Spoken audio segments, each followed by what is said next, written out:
Expansion of wind energy projects. The government has taken several steps to promote renewable energy, including wind energy in the country.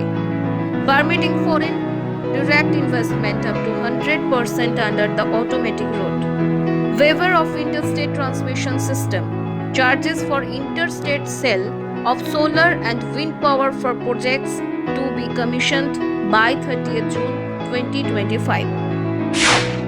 Reforms in power sector.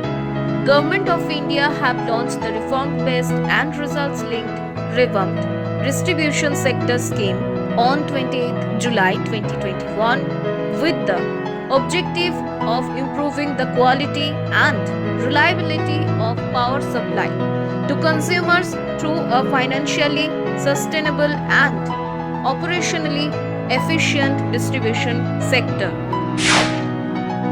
Indian Army's push to boost adventure tourism in border areas. India's northeast region has immense and so far largely untapped potential for tourism, especially the adventure tourism, a sector which can generate much needed local employment and sustain the local economy through an ecosystem of tourism associated economic activities. Employment opportunities to minority communities.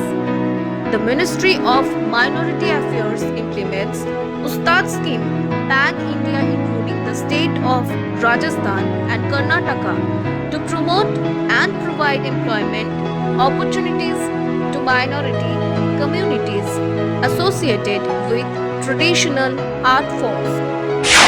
Implementation of PM Kusum. Under PM Kusum scheme, it is targeted to achieve 10,000 megawatt capacity through installation of grid-connected solar power plants, each of capacity up to 2 megawatt under component A and solarization of 35 lakh agriculture pumps under component B and C.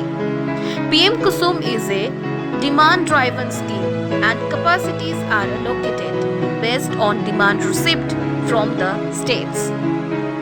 For more updates, do like, share and subscribe our YouTube channel RICE Smart Bangla.